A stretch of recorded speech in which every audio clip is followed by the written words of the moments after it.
but because I'm having a moment of reflection, I wanted to reflect on reasons that maybe it's important to be here today, important to celebrate women, important to celebrate women's accomplishments. And I wanted to share just briefly, I'm a poet, yes, yay, poetry. I'm also a clinical social worker, and I've done work for most of my career with survivors of sexual violence. And of course, sexual violence can happen to anyone and does happen to everyone, or lots of people. But I want to say that sometimes when we look at how things unfold, when people have their rights taken away, they start to be seen as something that's not worth anything, as less than, as less important, like they don't have anything to say. And so that makes people more easily targeted for violence. And I just want us to kind of think about that in my moment of reflection, in our moments of reflection, because I think it's important that we continue to fight for rights for women, all women, to have choice around our bodies, whatever that might mean. It might mean we want to wear a skirt, it might mean we want to have blue hair, it might mean we want to be on birth control, it might mean any host of things, right? Important for all people to be able to make those choices. And one of those things that I think really helps people be able to be present and alive in the world is being visible and using their voices to speak. And part of what I do in my creative time is poetry. And I think it brings community, it brings a therapeutic element too, so that you can be able to kind of share, hey, this is who I am and I'm getting it off my chest. But also it helps us to see each other more deeply so that we can say, hey, this is me, who are you? And I want to know more about you. And I think that when we're out in the world speaking our truths and our voices, using our voices saying, who are we? I think that's really important. And I want to say that poetry, I think, gives people that. So you don't have to be a poet. If you're not, you can just support poetry in the arts, because I think other art does that as well. Okay, so I'm gonna get off my soapbox, or maybe not, because I've got some poems. But I'm gonna leave you with a couple poems, and I'm so excited to see everybody here today. And this is it's very exciting. And I want to say, actually, thank you to Michelle, because this is Michelle, and she is awesome and really doing wonderful work for the town of Carrboro, and we really appreciate you. And I appreciate being invited by you today. Thank you so much. And yeah, thank you. You rock. Okay. So, sometimes I need glasses, sometimes I don't. I like to act like I don't. The poetry of women. They say women poets are disregarded due to the content of their poems, but what do women write about? Do we write about our flower boxes, both the barren and the flowered, or about our rising bread, burnt crust, fruit filling? Do we write about violence against us, how people hurt us, how people make decisions for us without asking? Do we write about the fight over our wombs, how others try to own our soft, heaving bodies as they cramp and push out life and death? Do we write about motherhood, about feeding, loving, the raising of children, practice of manners, numbers, and ABCs? Do we write about making our homes, how exiled we gather in kitchens over coffee and sweetbread, stew ripe words on our tongues? Do we write about our friendships, how we laugh, offer hands to hold, wipe the syrup mouths of each other's children? Do we write about our lovers, about how we feel in our bodies with the male gaze upon us, or about feeling sexy, strong, to this or that, vulnerable or used? Do we write poems about poverty or about work, about jobs we were passed over for or jobs we break backs for, still paid less or nothing at all? Do we write about how we might make the world better, about hunger and the growing of food, how to live more sustainably, how to seek justice, equality, love? Tell me how these subject matters so vital to life should be dismissed as unimportant subjects of women. Is anything more essential than these topics?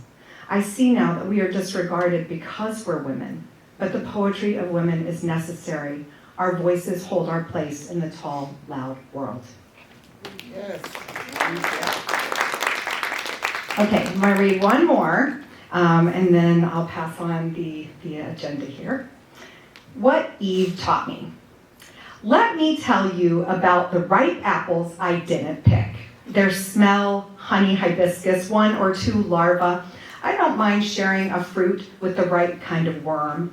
But that day, the apple I chose didn't have a worm at all. That apple sidled up to me, nested into my hand like a dog moves their snout and wet pinky nose right into your lap, wanting affection. The red I tugged on practically licked me. The boring apples I didn't pick. Not wet behind the knees apples, not no shame dance naked apples, or skinny dip in the pond apples, not make one wish on fire apples. In the end, it will be me to climb the winding path all the way up the highest mountain peak, open my mouth to yodel bare-breasted sun burning me. I don't care if anyone sees, there is nothing to knock me down. It is that sweet juice that drips onto my chin. I don't wipe it. The apple I chose has given me power, made me legend. Thank you. I appreciate you all being here. I really appreciate these high school students taking time out of their Saturday, getting out of bed, coming up here, and I want to thank Raquel Harris as well for orchestrating getting the students together. So thank you so much for being a part of this event, as well as everyone that is on the program. But now I have the distinct pleasure of bringing to you all our All-American City Mayor, Miss Barbara Foushee.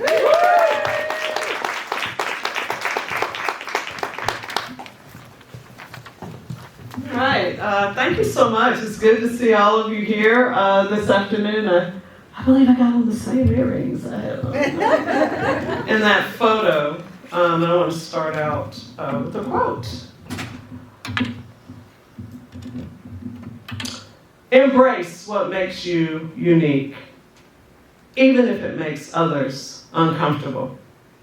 I didn't have to become perfect, because I've learned throughout my journey that perfection is the enemy of greatness. Janelle Monáe, who is an American singer, songwriter, and rapper. So welcome, everyone. It's wonderful to see all of you here in Carrboro, North Carolina, in All-America City, to help us to celebrate Women's History Month 2026. This month is a time to honor the countless women, past and present, who have shaped our communities, our nation, and our world through courage, creativity, leadership, and persistence. Here in Carrboro, the state of North Carolina, and these United States of America, women have been leaders in education, activism, science, I'm a scientist, the arts, and public life. From trailblazers who fought for the right to vote, to the innovators and organizers working in our neighborhoods today, women's contributions continue to move our society forward. Today's event is also about community. It's about listening to stories, learning from one another, and recognizing that history isn't just something in books, it's something we're all helping to write every single day. As we celebrate, let's also remember that the work of equality and opportunity continues. Women's history reminds us that progress happens when people come together, when people speak up, and when people support one another. The last one is really important. So I do want to thank you for being here, for honoring the women who came before us, and for inspiring the generations that will follow. I'm looking at a whole row of them, like right here. So let's enjoy this day of reflection, celebration, and connection. And again, welcome to our Women's History Month celebration in Carrboro. And I will leave you with a quote from the late Nikki Giovanni. Deal with yourself as an individual worthy of respect, and make everyone else deal with you the same. Enjoy. Thank you so much. So I think it's better to see in person, but it's kind of about just women's presence, because it's like stepping on a city, you know. So, yeah. Presence. get the idea? Well, I don't really know. I just really like bright, colorful, pink things. So I was like, I want to draw 2 grand pink shoes stepping on a city. Yeah.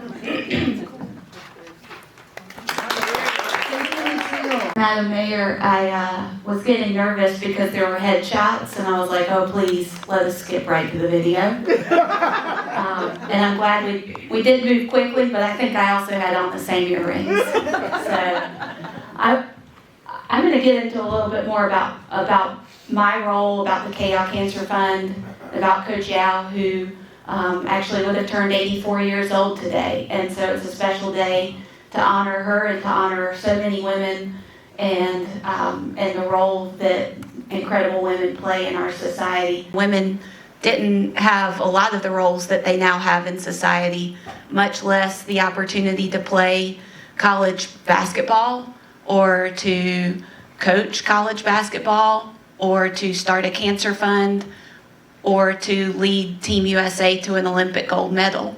And Coach Yow did all of those things in her lifetime. She was also a big part of ushering in Title IX over 50 years ago. So if any of you in this room are athletes or were athletes, as females, you owe a lot of that experience to Kay Yow and to women like Kay Yow.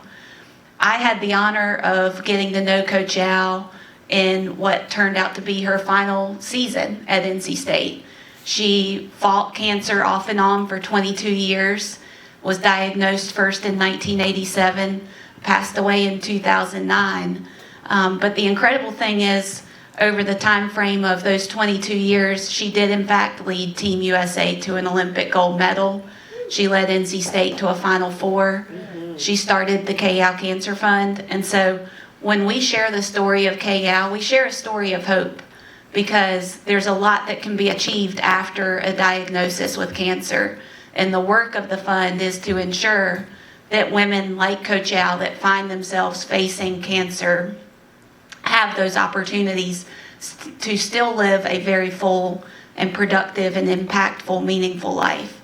So as I share about Coach Yow, this is somebody that I had the honor of knowing for about the last 6 months of her life, and now as a Kay Yow Cancer Fund staffer since 2010, what I've learned is that there wasn't a lot of difference between Coach Yow and the things that she said and she spoke about and that she taught in 1987 when she was first diagnosed, in 1988 when she led the U.S. to the gold, in 1998 at the Final Four, in 2007 when she started the Kay Yow Cancer Fund, and in 2009 when she passed away. She spoke very consistently. She was not somebody, as she said, that wanted to be high with the highs or low with the lows. She wanted to remain even keel, and for her that meant being rooted in her faith. As a Christian woman, she wanted to really focus on the power of God and not the seemingly daunting nature of the problems that she was facing. And so she really leaned on her faith. She really leaned on the people around her, and she realized that even though she was a very private person by nature, the platform that she had been given as a part of her role as a women's basketball coach enabled her to feel the support of literally a nation of coaches, fans, players who were pulling for her. And that's kind of part of what the video alluded to. Some of you probably were able to read the closed caption. But, she led this very public battle, especially after her final recurrence of cancer. She was battling stage 4 cancer, and the whole country was pulling for her. And she felt that support in every arena she went in, including the blue ones. And so she said, you know what, there are women out there that are facing this disease just like I am, only they don't have this type of support. They don't have the resources. What can we do about this? And so in December of 2007, she started the Kay Yow Cancer Fund, and the idea was to impact as many people as possible. So for Coach Yow, she was a visionary. So it was not enough to just impact breast cancer. it was not enough to just give to research. She wanted this to impact all cancers that affect women. She wanted to give to research to help in the long term, but she also wanted to give to more immediate needs of women who might not be able to gain access to quality cancer health care if it weren't for programs like the ones we fund at the Kay Yow Cancer Fund. And so our mission is really three prongs. One is to fund research. We funded $1 million grants at Duke Cancer Institute, here at UNC Lineberger, and at 3 other institutions across the country. We're about to award another $1 million grant in about 3 weeks for blood cancers. And I can't say all the details of that one because it's still kind of secretive, but that type of impact is something that will be felt in 5, 10, 15 years down the road. Meanwhile, the second component of the mission is more immediate, as I mentioned. So it's helping women gain access to care, whether that is the mobile mammogram units that we fund through UNC Health here in the Triangle, or it might be something like providing lodging out in Lubbock, Texas, for women who are traveling through a healthcare desert to get to treatments 3, 4, 5 days a week. It might be something like patient navigators to help the Amish population in Pennsylvania navigate some of the challenges to overcoming fear and distrust of the medical system. So it's all manner of things. And the final piece is to unite people for a common cause. Coach Yow had the platform of women's basketball, and she said, what can we do with this platform that we've been given? And when I say we've been given, it wasn't a platform she was given. Again, remember, she would have been 84 today. This was a platform she and many women in her generation really fought to have. And as the platform continues to expand, she said, what can we do with it? How can we turn this platform that we now have into a way to create positive change, meaningful impact? And so while we do have a number of fundraising initiatives, the one that she thought was going to be the most impactful and really the way to drive change was to unite people for a common cause through our Play for Kay initiative. Play for Kay is an initiative that we use as a fundraiser in all 50 states. And if any of you have turned on the TV in the month of February and seen women's basketball teams wearing pink jerseys, whether it's maybe at the local high schools or UNC, the Tar Heels do this, Duke does it, NC State certainly does it, and as I said, teams in all 50 states wear pink. They use their game as a fundraiser, and all of this is on behalf of the Kay Yow Cancer Fund. So when we talk about somebody that had relevance in history as a woman, Coach Yow absolutely checks all of those boxes because she used her platform to expand the opportunity for women through collegiate athletics. She's used her platform to expand the opportunity for women in healthcare. And she was somebody, and I witnessed this personally, she was somebody that saw people not just for who they were right here in this moment, but for who they could become. And she would have seen each of us for not just who we are right now, but for the potential that we have to be amazing in the future. And then she saw the Kay Yow Cancer Fund in that same way. Not just what it could be in 2007, but what could the impact be in 2026 or in 2040. So as I said, research takes a while to quantify. And so for a number of years, the Kay Yow Cancer Fund's now 18 years old. For a number of years, we didn't have a lot of data to say, well, we've given these grants, but what's the impact of it? Over $9.5 million in grants awarded. And on the research side, it is hard to quantify. What does that look like? As I said, it takes 10, 15 years maybe to see some of this come to fruition. Here's the cumulative data to this point with the research that we funded. 3,300 papers have been written and cited Kay Yow Cancer Fund supported research. those papers have been cited an additional 140,000 times. The researchers that we funded, there's 20 of them. They've been able to get an additional $520 million in funding for their projects to continue on. Again, we've given $9.5 million. They've gotten an additional $520 million. And now because of all of this support, the practicality of it is this has turned into 59 clinical trials. And when I say clinical trials, this is important because if you're diagnosed with cancer and you hear, I have cancer, a lot of times what you are told is that there's not a lot of options. Clinical trials are where the hope is. You want to get involved in this clinical trial because it's the leading edge, it's the cutting edge. So 59 clinical trials have been supported that give women hope. And of those 59 clinical trials, 19 patents. So, it's 2026, we have ChatGPT. I said, well, what's the value of 19 patents? So I asked ChatGPT, and I know some of you are kind of like, okay, I'm done. Don't talk about ChatGPT. And some of you are like, oh, this has just gotten a little more interesting. So according to ChatGPT, I said, okay, what's the value of one patent in the realm of scientific research for cancer, economic value to society? And of course, as you would expect, there's a lot of different metrics, and they give a big range on this topic. But the value of one patent is worth somewhere between $200 million and $2 billion in impact. And we funded 19 patents. So you think about one person, the impact of Kay Yow, and she made a huge impact on countless lives in her time here with us. But her impact continues because now this one person has started an organization that's awarded over $9.5 million in grants.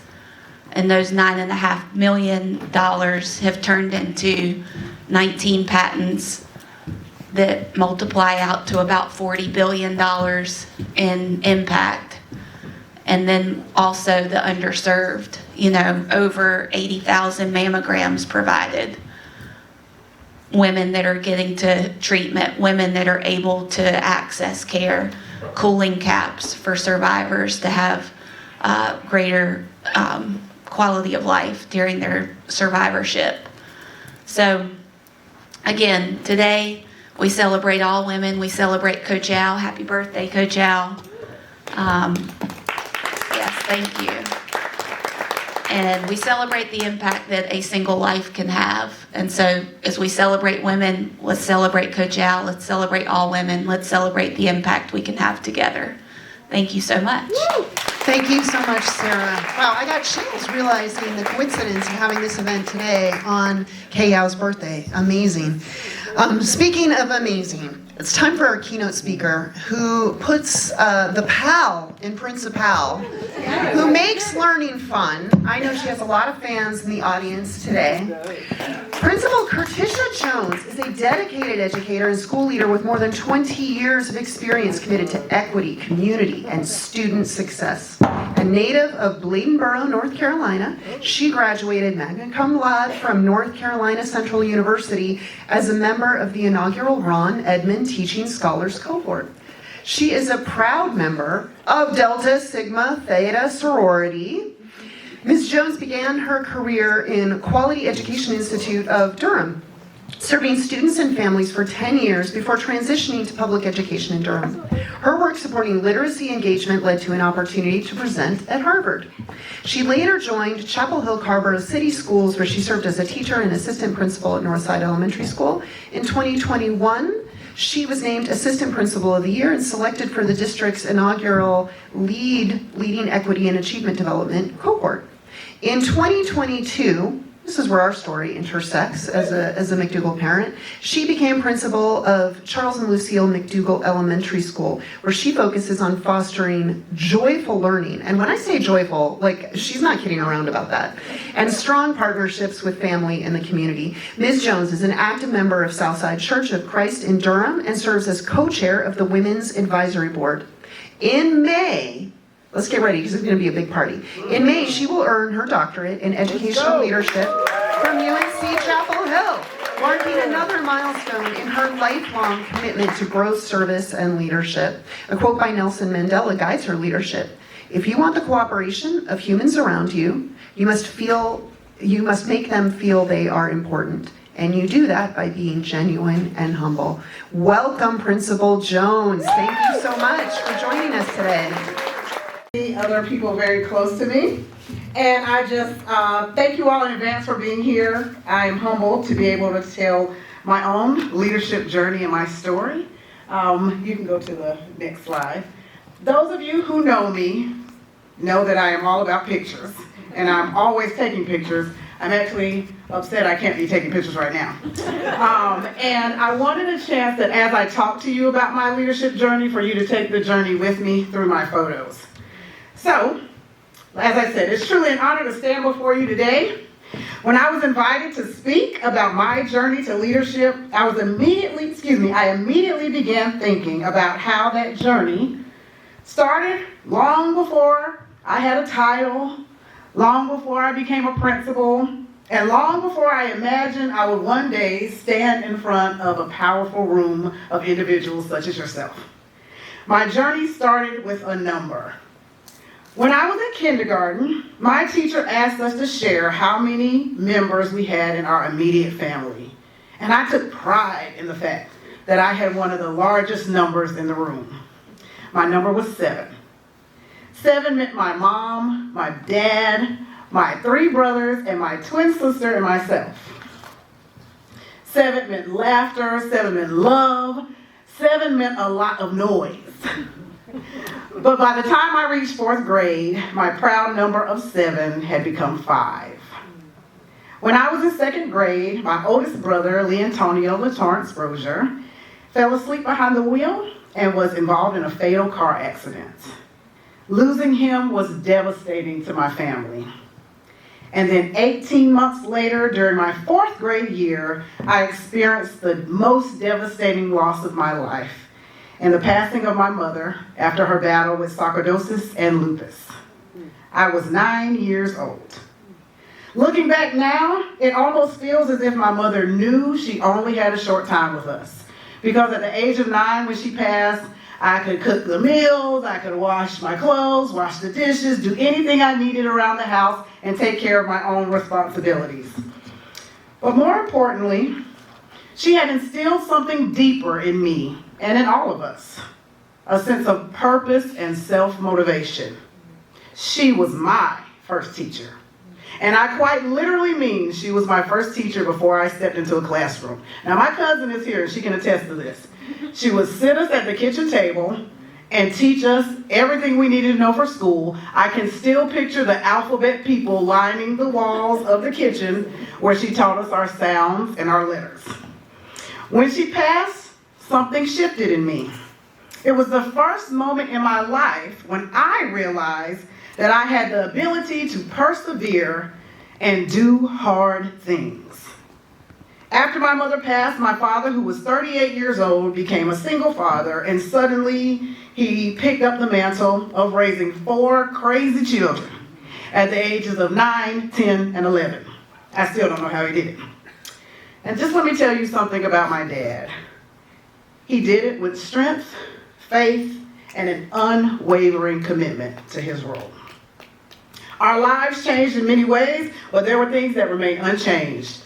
We remained in school, and we remained in church, faithfully. School, for me, became a place of consistency. It was my community. Going to school, I felt belonging, and I felt like I could be involved, and those hard things that happen in life weren't always at the forefront of my mind. And that is where my journey as an educator truly began. As my twin sister and I approached our senior year in high school, there were a couple things we knew very clearly. Our brothers previously went into the military. We did not want to go to the military. We wanted to go to college. But we also knew, no one told us or anything, but we knew our dad wasn't going to be able to pay for it.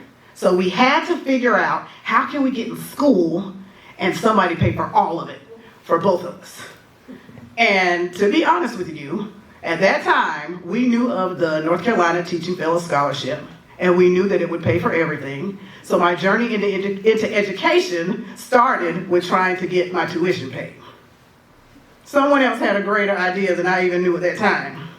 So both my sister and I went for the Teaching Fellow Scholarship, made it to the regional round. We're so excited and ready. We didn't get it. What in the world are we gonna do? When I tell you all the eggs were in that basket, all of them. We had already committed to UNC Greensboro, paid our room deposit. We're going. But you know what? I can do hard things. That same weekend, something incredible happened. We both received packets in the mail about a brand new scholarship program at North Carolina Central University. I didn't apply there. I hadn't thought about North Carolina Central University. But it was the Ron Edmonds Teaching Scholarship. This scholarship was named for Ronald R. Edmonds, who was a pioneer of effective school research, who argued that all children, regardless of background, can learn. This feels like where I belong. It was the very first year this program had ever taken off. The scholarship would cover tuition, books, meals, housing, and even a laptop. Y'all, that was the year 2000. That was a really big deal. And a study abroad trip. So within the same weekend, I applied for the scholarship and to North Carolina Central University. And soon, before I knew it, my sister and I both were invited to campus for interviews for the scholarship. I still remember sitting at the interview table and all the faculty members sitting around asking me questions about who I am, my goals, my aspirations. And one of those faculty members was Dr. Carlton Wilson. Oh, it's on the other picture. Yeah, it's still on this one. Dr. Carlton Wilson. He was a history professor who still stands out in my memory today.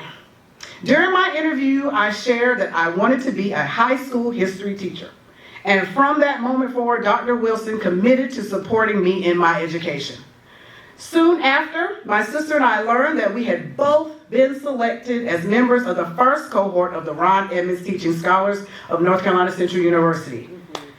Yeah! That's us down there. I'm trying to give y'all everything in one fell swoop. That's Dr. Carlton Wilson up there just 2 years ago at North Carolina Central's homecoming. Attending NCCU changed my life. Dr. Carlton Wilson, along with so many of my professors and teachers at North Carolina Central University, truly cared about me as an individual, and they felt like extensions of my family away from home. And I'll tell you, I grew up in rural Bladenboro, North Carolina, and honestly, I did not fully understand the richness of my culture, my identity, or myself as a young black female. I didn't. But when I went to NCCU, I discovered something powerful. I learned that I belong in every space as my authentic self. I learned that my voice matters, my presence matters, my identity matters as part of who I am. And I learned that there is power in walking into every room with joy, confidence, and authenticity. Yes. All of that. While at North Carolina Central University, my twin sister and I joined the illustrious Delta Sigma Theta Sorority Incorporated, an organization of extraordinary women committed to leadership, scholarship, and service. And that process also taught me that I could do hard things. I'll move on. I graduated with a degree in history in 2004 with licensure to teach. I did my student teaching in Person County High School because I planned to teach in a high school. However, Roxborough, hey, I was out there. So I planned to go in the route of teaching high school, but there was a need at my church, Southside Church of Christ, and an elementary classroom, and so I committed to teaching there. And that is where I truly found my passion for working with elementary age students. I spent 10 years at Quality Education Institute of Durham, and it was during that time that I first began to see my own leadership in education shining more in school. I eventually decided that I wanted to expand and support more students beyond, and I transitioned to the public schools. Specifically, at first, I went to R. Harris Integrated Arts Core Knowledge Magnet School in Durham. My twin sister and I worked together at that school. That was fun. My leadership journey continued to grow. During this time, I joined the Chapel Hill Carrboro alumni chapter of Delta Sigma Theta, and that's significant because some of you who have been around, you might know Sherry Smith. She's also an amazing educator who worked in Chapel Hill Carrboro City Schools. Well, I met her through my chapter of Delta Sigma Theta. In my year, 2015-2016, working in Durham, but whenever I would see her at our chapter meetings, she was telling me every time, you need to come to Chapel Hill. You need to come teach in Chapel Hill.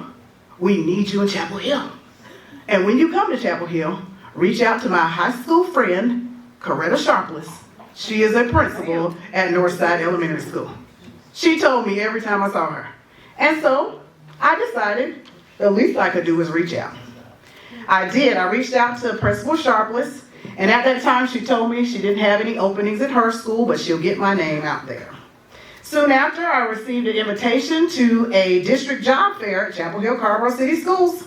When I arrived, the job fair was bustling. There were people everywhere. And the way they had it set up was all the administrators from every school were stationed in a different place in Carrboro High School, okay? And you were assigned to be interviewed by a particular group of administrators. And lo and behold, Kirtisha Jones and her then assistant principal, Michael Brown, were the ones who interviewed me at the time. The way it worked, you would have an interview, you'd get a score, other people who heard about you would invite you out to their school, and you get more interviews and all of that stuff. Long story short, in 2016, I did transition to Chapel Hill Carrboro City School, where I was informed that I was the most sought after recruit that year. And even though at the time she didn't have a position, after a wonderful twist of fate, I did end up teaching under the leadership of Miss Kirtisha Jones. That's significant in my leadership journey. Under her leadership, I learned what it truly means to lead with heart. It was her symbolic leadership, her passion for community and joy, and how she was authentically herself that poured into me the most under her leadership. After my first year as a teacher at Northside, I decided it was my time to go back to school and pursue my master in school administration at UNC Chapel Hill. During the time I was in school, as a graduate student, I was also still teaching. I wanted to finish my program in 2 years, so that first year, each semester, I had 5 classes while teaching. I can do hard things, woo! But I made it. That second year is an internship year where you're supposed to intern under a principal and assistant principal, learn the job, and then after you graduate, hit the ground running, find a job for yourself. Well, October of my internship year, I was hired as the assistant principal of Northside Elementary School. So while I'm finishing my degree, I'm also working as a full-time assistant principal. I can do hard things. Whew. So I finished my internship while fully working as an assistant principal. The next year after graduating with my MSA degree, I went right back into school to pursue my doctoral program in educational leadership at UNC. I can do hard things. I served as an assistant principal at Northside Elementary for 4 years, and my love for the Northside community and family still remains the same. My third year as assistant principal, I was named Chapel Hill Carrboro City Schools District Assistant Principal of the Year. And in my 4th year as assistant principal, I was pretty comfortable.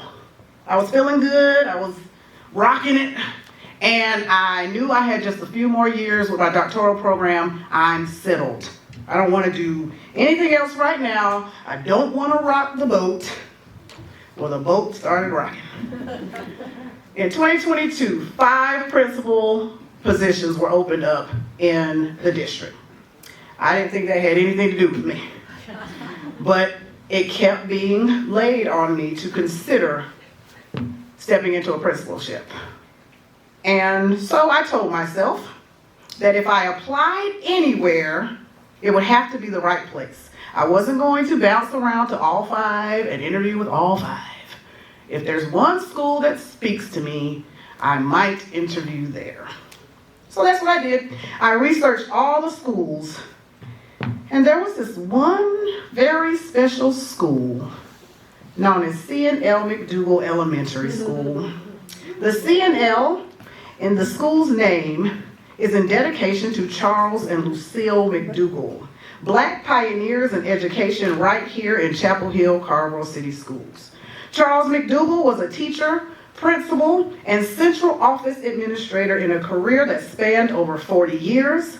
Lucille McDougle, his wife, was an elementary and high school teacher for over 40 years. Their legacy was significant to me. And another thing that stood out to me was the sentiment from their current principal, Ms. Aisha Howard, as she talked about the shared ownership at the school. As a collective, everyone in the school embraces their role in supporting and educating and pouring into their students. This spoke to me and my personal philosophy as an educator. So I decided, if nothing else, this is an opportunity to learn about the interview process, and I'll go for this one open position, McDougle Elementary School. Spoiler alert, I got the job. I have to tell you, I have held many positions in schools, my community, my church, my sorority, but truly, there has never been another position that pours into me, challenges me, and rewards me as much as being the proud principal of the Dolphin Pod. I have learned as a leader of a school, you have to be a true advocate for everyone in the building. There are discussions and obstacles that people will never see, and they shouldn't. But they should trust that as their leader, I stand proudly to represent the needs of our students and our community. There's nothing that brings me more joy than witnessing the joy in the hearts and the excellence of our dear Dolphins, some who I see in the room right now.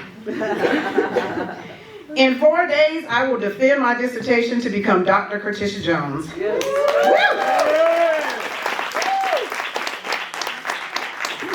I can do hard things. Sharing that moment with my staff is something that means so much to me. They have carried me through every inch of this as I have been working toward this goal my entire 4 years as their principal. And every single day, they support me and encourage me. I had a lot of loss in my life. I learned at an early age that every moment, big or small, is a moment worth remembering. That's why I'm always taking pictures. Because it's those moments that are not the big moments or the major events where you have to find those priceless moments that could easily be missed. As I reflect on my journey, I realize something important. Leadership is not defined by titles. Leadership is defined by the impact you make in the lives of others.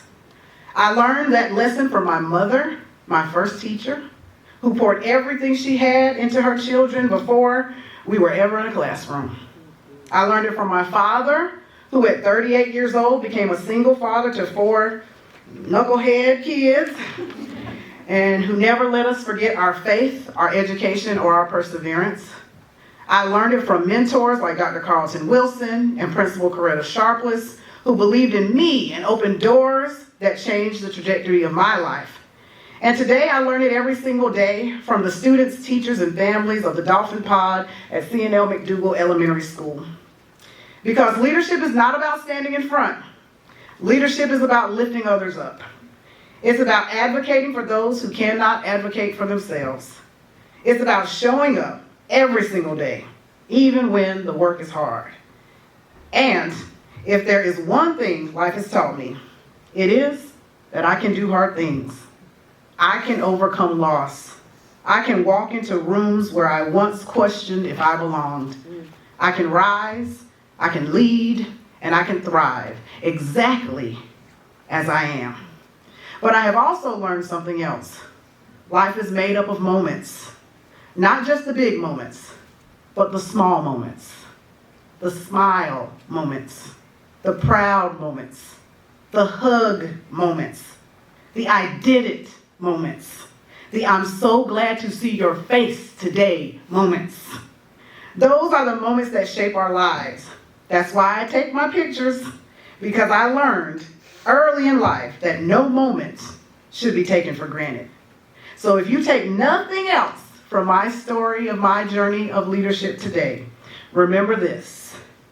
In you, there is something that no one else can bring. In you, there's a song that only you can sing.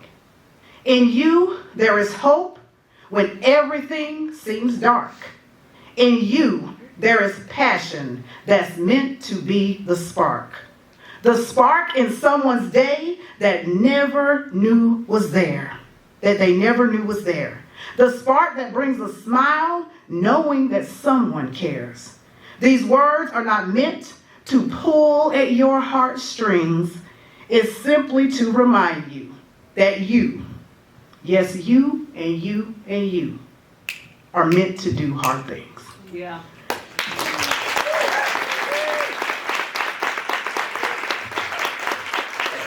Thank you so much, Principal Jones. Yeah, a little bit more. Little bit. Just a little bit.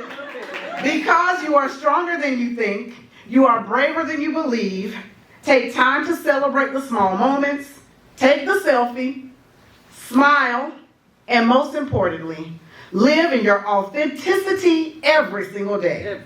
Because when you walk into a room as your authentic self, confident, joyful, and unapologetic, you give every other woman in that room permission to do the same. And that, my friends, is leadership. Thank you. Yes, yes. We have time for a couple questions for Principal Jones. And I'll walk the mic up to you, but how to make people feel that special? I think it's being present in every moment. Recognizing that it's not just another, here we go again. It's a moment that you didn't know you'd be gifted, and how we show up in that presence as ourselves, you never know what it's doing for someone else. So just your smile, just your hello, just your how you're doing, what's going on, laughing, whatever it is, you don't know the difference it makes. I'll say to you, Jenny, just like you all felt like you were my favorite, when you all smiled at me, when you all greeted me, when you all took the time to acknowledge me, that made me feel special too. So you just never know. So just live in that. Remember that. Take every moment for what it is. Hey, Harley. Hi. So I have a question for you. And so, like, when you were looking at the schools that you wanted to pick to be the principal in, how did you research them, and how did you decide McDougle? Honestly, I'll tell you how, and I'm going to be perfectly honest. I looked at, there's a profile of every school, and in the profile there are words from the principal. And what I shared with you all today about Miss Howard sharing about this shared ownership, how we as a collective, as staff, look at the students as belonging to all of us. There are some places where it's like, well, that's your problem. This is my class over here. Look at how your class is behaving over there. That's not how we do. We're all the Dolphin Pod. That meant a lot to me. And then when I researched Charles and Lucille McDougle and who they were in the community, that settled it for me that McDougle was my school. Thank you. Thank you. That's a great question. Hi there. I just want to say first, I needed to hear you speak so much. I really needed this right now. Also, it's amazing to see high school students here, because when I went to Northwood in high school, I was in the feminism club, and we would do stuff like this all the time. So it's amazing to see more young women participating in this sort of thing. But speaking of being, a young professional trying to keep your head above water in this world, I'm just so curious, when you were on your journey, how did you stay focused on what meant a lot to you? Because I feel like I've become so busy with work and I'm going back to school, I'm trying to maintain my relationships. Like, how do you stay focused on just like the things that are important to you and your mission? And like, What was your name again? I'm Jenny, also. Jenny? Yes. The first thing is you have to give yourself grace. That's the first thing I want you to remember. There are going to be the difficult times, the hard times, the I don't know if I can do this times. But I'll tell you, for me, and you have to find out what it is for you.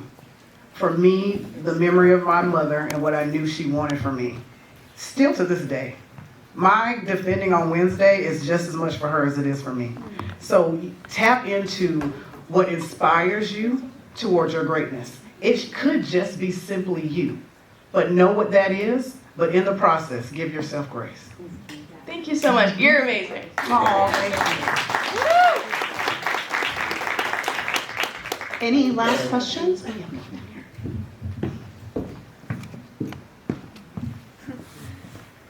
Got it. Okay. So I was wondering, like, as also a high achiever, I think we probably all are in here. How do you find moments to like congratulate yourself as you keep gaining success? Because I feel like for me, like, there's a song, I love Broadway. It's a Broadway song, Yes. and it's like she's just talking about how she wants something to shout about. Yeah. And I feel like sometimes I forget that I can like what I want to shout about, even as I'm like gaining all of these things and I'm doing great things. The failures feel so overcoming, even as I'm like taking steps towards my goals. So like, how do you just like take success and like not be desensitized as you go towards your goals? Tell me your name. Ever. Ever. Yeah. One thing I had to remember ever is that success isn't defined by the things that I do, right?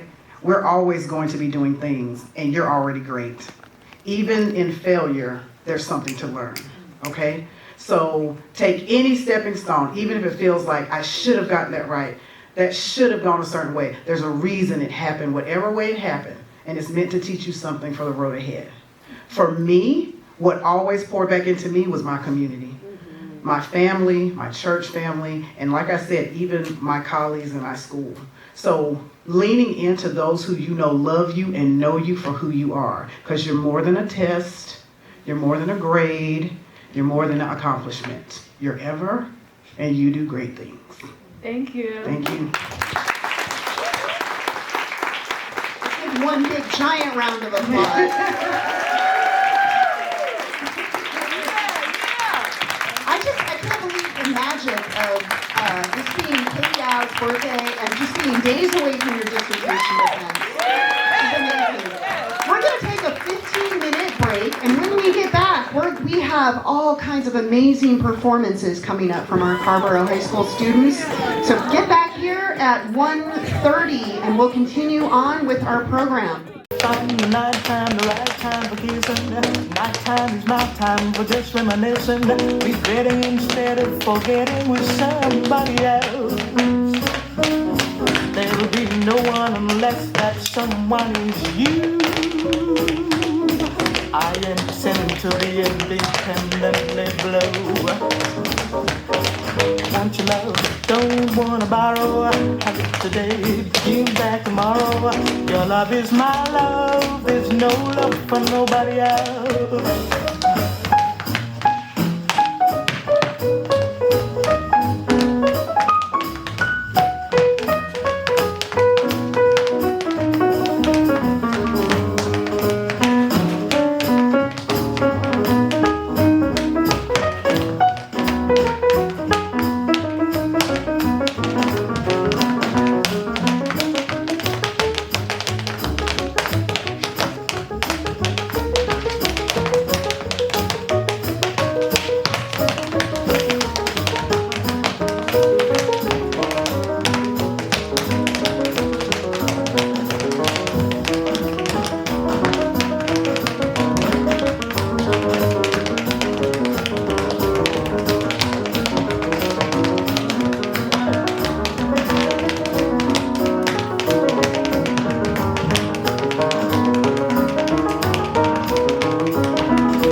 somebody else.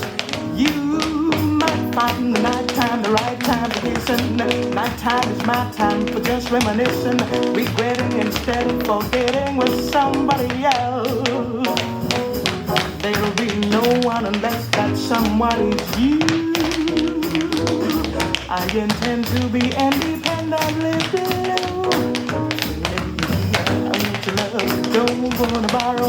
Have it today, give you back tomorrow. Your love is my love is your love. There's no love for nobody else.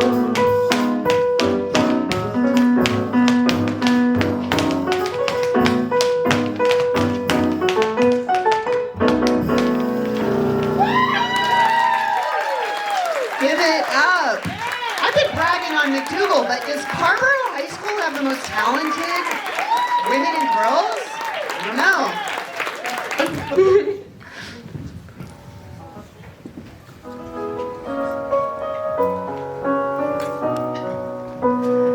I'm nothing special.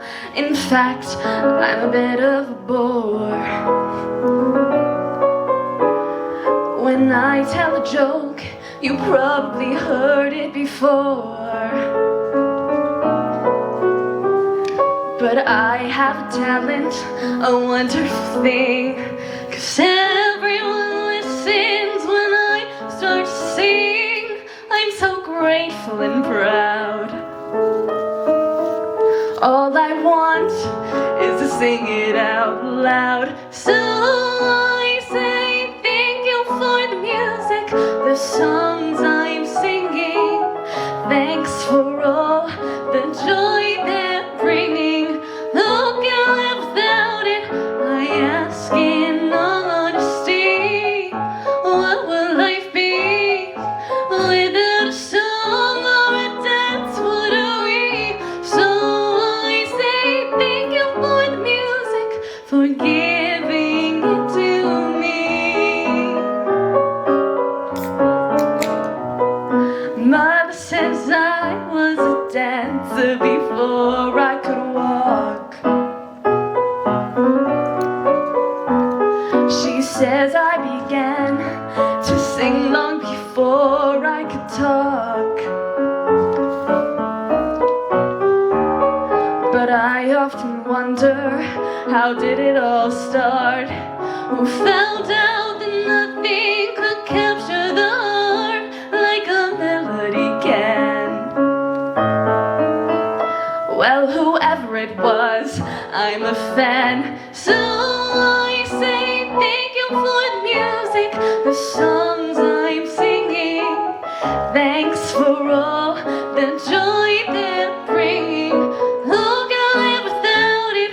I ask in honesty, what would life be without a song or a dance? What are we? So I say thank you for the music, for giving it to me. I've been so lucky. I am the girl with golden hair. I want to sing it out to everybody. What a joy, what a life, what a chance. Thank you for the music, the songs I'm singing. Thanks for all the joy they're bringing. Who can live without it? I ask in honesty, what would life be without a song or a dance? What are we? So I say thank you for the music, for giving it to me. So I say thank you for the music, for giving it to me. Thank you. Give it up for Ever Harris. Fantastic. All right, so we have a dynamic group of women up here, and I'm excited for us to have some wonderful, some wonderful conversations. To start us off, I'd like to say just thank you for your leadership in the community. Thank you for just doing amazing things in our community and representing women in a strong and powerful way. So to start us off, I'd like for you to each briefly share what inspired your path so far. I know so far, so you still all have a long way to go. And what keeps you motivated in the work that you currently do. So we can start with you. Yes, no, first of all, thank you for having me today here with these amazing women.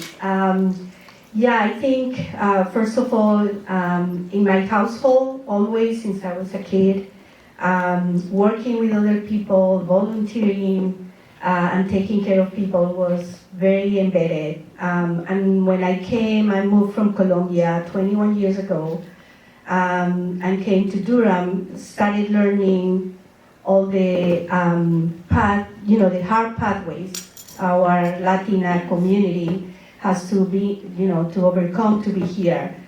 I felt that this was the moment I needed to really continue that path my parents taught me, and also from the privilege point, I decided I needed to do more to support our community and work with the community. More than support is really working with the community, and that's what maintains my passion to continue doing it. I've been here at the Centro as the leader of the Centro for 17 years this month, and I continue having that passion when you see you can really have a positive impact in the community every day. Yeah, I appreciate that. Thank you. And using your place of privilege to lift up others. So thank you so much for that. How about you? I just wanted to start off by saying thank you for the opportunity to be here. I'm very excited. I would say, in my pathway in progress, I guess, it's the women in my life who are closest to me who have inspired me. Specifically my mother. She was a major in Spanish and English in college, and it set me down a path of literature in both languages. And I really fell in love with the way art and self-expression is really, important in creative mind space. Ms. Harris, also my creative writing teacher, great inspiration of mine. I think my love for literature and creativity was inspired a lot by her and just the people around me. Beautiful. Thank you so much. Thank you for sharing. And Dr. Bennett. I've been deeply inspired by the lineage of Black women Southern writers like Toni Morrison, Alice Walker, folks like that, who showed us that imagination is not just a luxury, but also an integral part of any civic practice.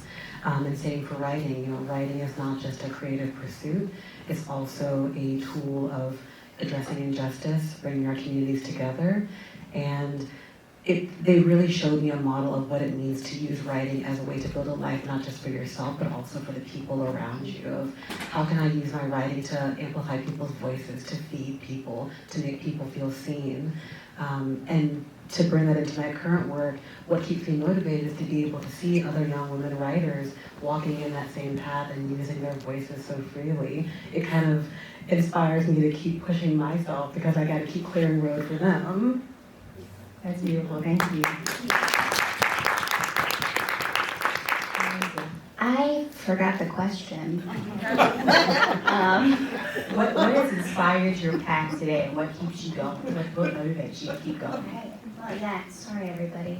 I'm a photographer, and I own an art space, and I'm not usually in front of anybody. I like to be behind the scenes and behind the camera. And I'm early on inspired by my grandmother, who owned a business in Vermont.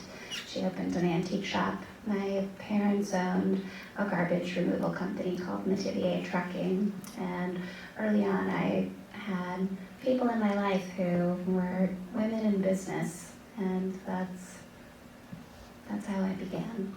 And what keeps me going is you all and all of the artists who come into PL every day and are wondering, how do I show my art, or how do I make it, or how do I put it on a website? I teach photography as well, and I have a lot of hats. That's all I'll say now. Thank you.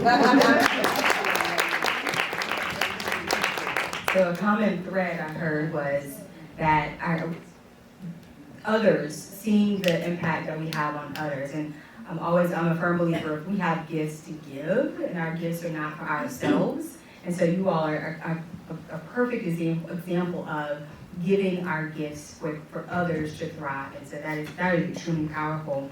And so when we're giving our gifts, we face a lot of barriers, right? So there are a lot of barriers, especially as women, that we have to face and we have to break through. So what are some barriers that you have faced, and how have you broken through those barriers that you've faced, or even more so, like, if you have a team that helps support you and push you through those barriers? So what are some barriers you faced, and how have you kind of gotten through those? Okay, a lot of barriers. Yes, but talking about what I'm doing right now, when I came, many barriers. I came when I was already an adult. So the language was a barrier because I spoke English, but it's different when you come here to the South and everybody's speaking, yes, with the accent. I was like, oh, I know nothing. I don't understand English. And then I came to work in a research environment, which was new for me. And the culture, driving, I was in the traffic light and I saw a car in front of me and I was like, what is this? And I didn't understand. I turned here and the other turned there. Shopping, yes, so many things you have in front and choices to make. So, but always, I think how I have overcome the barriers is believing in me, that I can do whatever I want if I have the mindset, open-minded, open heart, and learning from others and trying also to understand others and the culture. Here was a totally shock culture. Like, we are very, as Latinas, we are very touchy and hugging, and here I had many instances when I saw people and they felt probably threatened by me when I got too close, and still sometimes I feel like I'm talking and people start backing up and I'm like, oh, again I am passing that personal space. But again, it's believing in me, but also be aware of others and learning and understanding others so we can get together to a point that we can, do things together even if we are different. So I think it's how I overcome the barriers. All right, thank you so much. And so, Elinor, what barriers are you facing? You have a lot. You have a very busy schedule. And so, what barriers have you faced so far? And I'm even interested in kind of your future, like what you want to do in the future. And so, how are you kind of pushing through some of the barriers that you may even face in the future? That's a wonderful question. Thank you. Yes, lots of barriers, especially as a young woman and somebody, currently in the college process, looking for colleges, trying to plan out my future. I think that one of the biggest obstacles is expectation, especially growing up, trying to keep my schedule busy with so many different things, trying to show myself to be a hard worker and someone who's capable of, building a good, strong future for herself. I think there's a lot of societal expectations of that, especially as a young woman. And I think the way that I sort of overcome that is reminding myself that everything that I'm doing is for me. And I don't owe anyone anything. And what my future, my future should be my concern. And I'm doing it for myself, I'm not doing it for anyone else. And the people who truly care about me are there for me no matter what. And I think remembering that I have those little spaces and those people and myself keeps me going. That's good. And it reminds me of a quote. My sister said it. She said, those who care, so when we were having family over to our house, and it's like, those people who are closest to us, those people who are most valuable to us, those who care that my house might be a hot mess, those who are like, oh, why do they have Legos on the floor? Those people are not the ones who really matter. So it's the ones who are really a part of my life, and those are the ones who matter, who will help me pick up the Legos, right? Who will help you and support you. So exactly right. I love how you frame that. All right. So Dr. Bennett. So your barriers and how you navigated those. Yeah, I mean, so throughout pretty much all of my education and professional life, I've navigated historically white institutions. And I always come in, full Black feminist energy with all of these visions. And that was, in many ways, always frightening to people who were afraid of their own bigness. But I couldn't let that stop me from executing my own dreams. So for example, in graduate school, there was not any faculty in Black feminist thought. There were no classes that I could take. So I applied for grant funding and designed curriculum to be able to lead reading groups and eventually my own Black feminist summer school through a consulting collective I founded. And I think that's just really important because even when you face rejection or dismissal, let that direct you into creating what you need to be able to sustain yourself and your people. Yes, y'all. I regret having to follow Dr. Bennett in every. I faced a lot of barriers as a person who has a 5-year-old girl voice and is a 40-year-old woman opening an art space or being a photographer in a predominantly male-dominated field. So there's an expectation that I maybe might not know as much as somebody who can project or isn't shaking while talking to a group or something, but I know my stuff. And I had a hard time early on getting my art into galleries. I grew up in Vermont, I lived in Boston, Massachusetts, and there weren't spaces that showed emerging artists' work. There's a lot of jobs these days that you need experience to get the job, but you're not gonna have experience until you get a job. And I'm happy to have pushed through or pushed past that, and I have a space that, we're hanging on by a thread over there, but I'm a space for emerging artists, and it's accessible, I hope.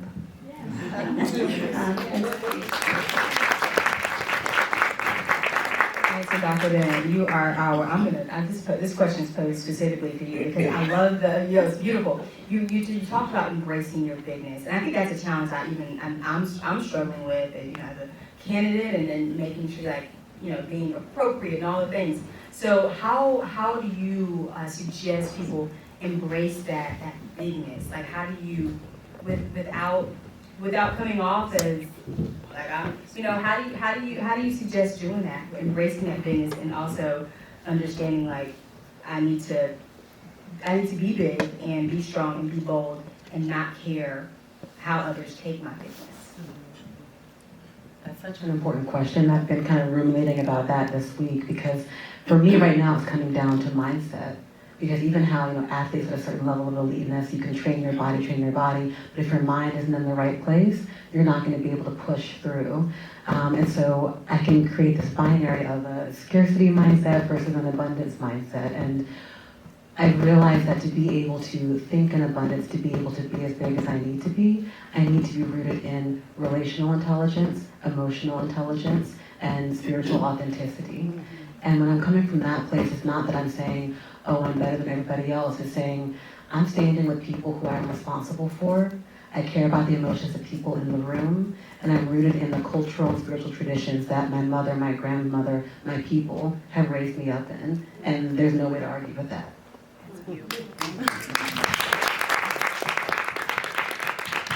All right, so let's talk about that. We talked about that rooted piece. So whom in your life, I know that for me it's my aunt, and those people who really support you. So in your life, we talked about it a bit, but who in your life has been that grounding person? That it could be more than one person. As women, we need a village, right? So who has been that grounding person? Who has been your crew, your girl group? And what role do they play? So I know you'll need some girls to be your cheerleader. You need some who be like, girl, take that off because that don't look right. So tell me about the girls and the women that you have in your life who hold you accountable and support you. Yes, I will start with my mom, who definitely played a big role in my self-esteem and my need to be secure in every way, and teaching me how to do different things and how to tackle different problems and how should, we'll be able to make things happen. Definitely throughout my life, some of my teachers definitely, again, believing in me and making me, telling me you can do this.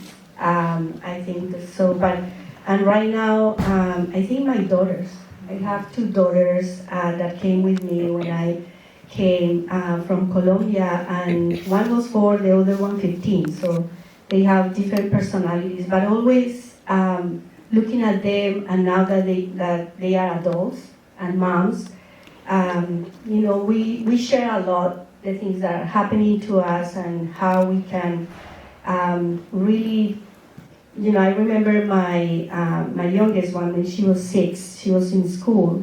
She was the only Latina in her class. And she came one day and she said, Mom, my sister, you and I need to be really strong because we are Latina, Jewish women. So we really need to be strong in this world to be able to overcome many things, but we can do it. And both of them are very strong in their own way, but every day I think they help me going through life and through everything. And also the other piece is my mom always told me, me and my brother, that we needed to have in life something that was a hobby, that is not a responsibility, so you can have balance in your life. And for me it was dancing. I do folkloric dancing. My daughters do folkloric dancing. But for us, that group, yes, it's a joy, we share, but also it's a support group. It's how we call it for the adults. So they also help me, a lot of the women there to go every day. Thank you for that. And I wrote down hobby because when people ask me, what's your hobby? Children? Like, I don't know, working with children. That's not a hobby. I need something that that can take my mind off of it. And I also say, before I said women in your life, because there are some, I have a husband, he is phenomenal. I don't know what I would do without that man. So those, I would say people in your life, so not just other women. You gotta have your girlfriends.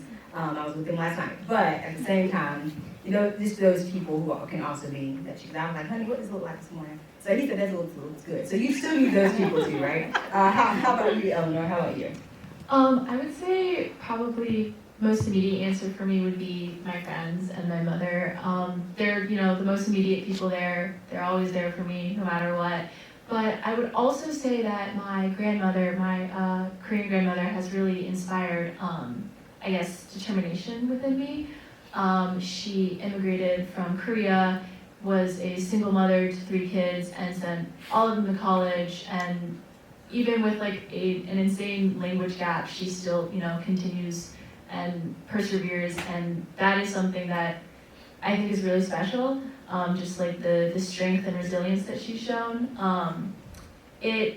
I can't communicate with her entirely, considering I don't speak Korean, she doesn't speak much English, but the fact that she has, held herself so strong for so many years is something that really, it moves me. Yeah. That's fabulous, thank you. That strength really pushes us. Thank you. Dr. Bennett, some words. Well,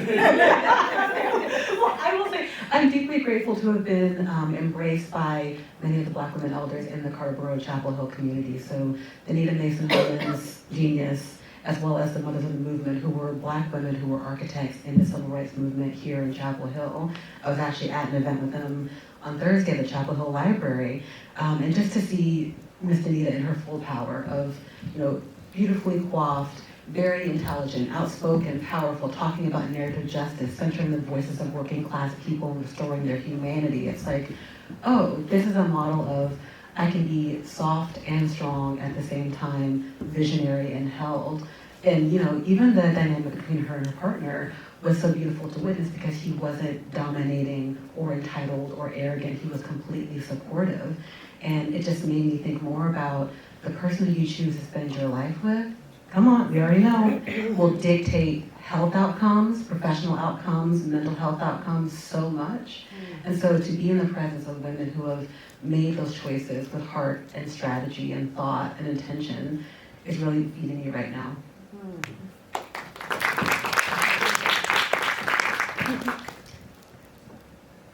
We should switch seats. I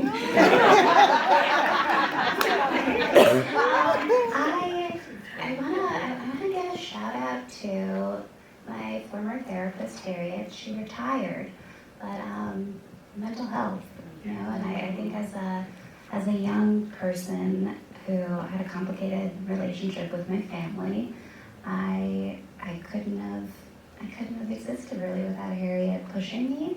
And I also started out feeling like I couldn't share so much with my friend group about struggles that I was having that they weren't, or, you know, money that they had that I didn't. And so I think Harriet's great. And I also want to shout out my husband, who's sitting at our table in the other room, and he carries things with me and for me, and we have 5 dogs, a cat, a tortoise, and 2 birds, and he makes it happen with me, and he's behind the counter at Peel when I need some help. So I feel lucky, and I'm also going to say that when I opened Peel, I leaned on Trish from OCSC around the corner. She opened a business almost 25 years ago in Carrboro, and she helped me navigate things like permits and talking to people I didn't know I needed to talk to. I thought I could just sign a lease and that's it. And I'm grateful for people who have done things before I thought to do things. That's it. Those people help pay the way, but I also appreciate you centering mental health. That is huge. And my friend, she's a leadership coach, and she always talks about her therapist and how she's talking and having those conversations with them, because those are conversations she, like you said, don't feel really comfortable having with her partner or even with me. So it's really good to have that. So you were great. You were perfect. Thank you so very much. All right, so let's talk about as women, we have a lot to balance. We are balancing, you know, our careers, our families, our friend groups, church, and all, and our religious entities. All those things we're balancing, and we're leading in a lot of those spaces. So, and I need to get a hobby. I know I need to do that now. So, how do you all balance all of those things? And I know it may not even be able to balance, but how do you make sure that all those things have a space in your life?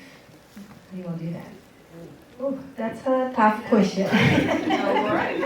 And with the banger, right? Yeah, because we still have, long nights, weekends, because it's difficult. And I think every day I add more things because I feel, yes, I need to do this. I can't let this go.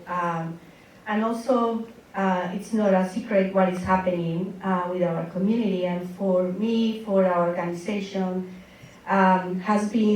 this past year has been really tough, and every day is, what are we going to do? Some days, has been like a roller coaster. Some days I feel like, yes, we can do this.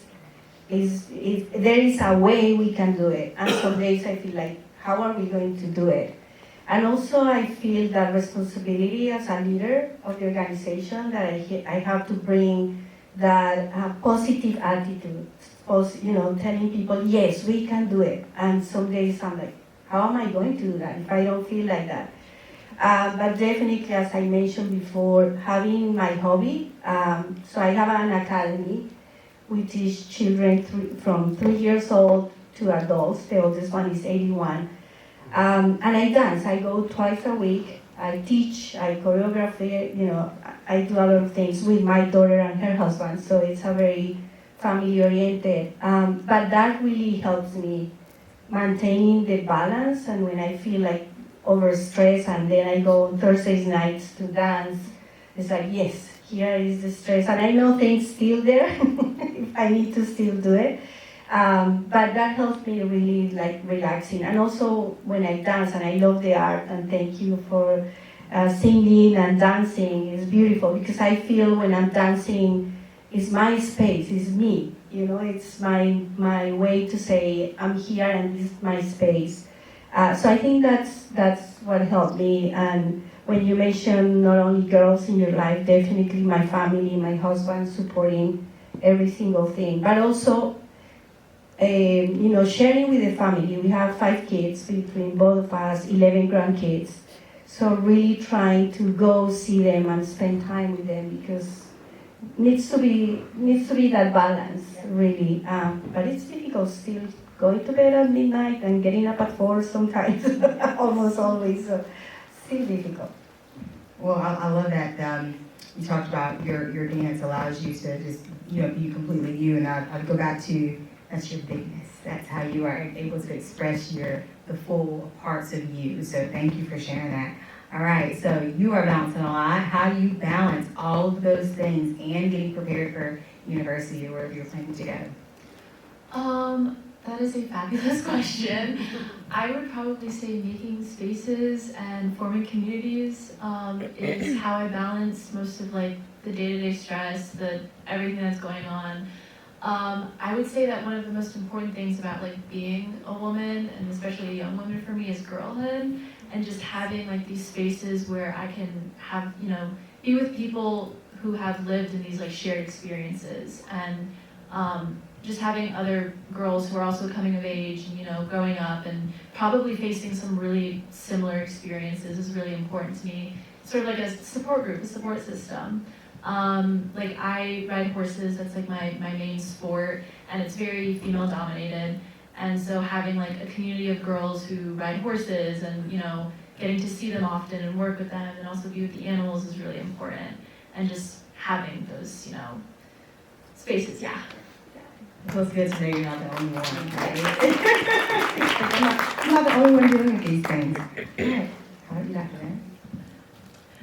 Well, I've been experimenting with moving toward integration through my values of, we have these different containers of home, work, family, friends, and it can be exhausting trying to balance them all because they're in separate containers. But if I get to host a poetry event where I get to be around people I love, that's a bit less draining for me because I feel like I'm not having to compartmentalize myself as much, which can be a source of fatigue.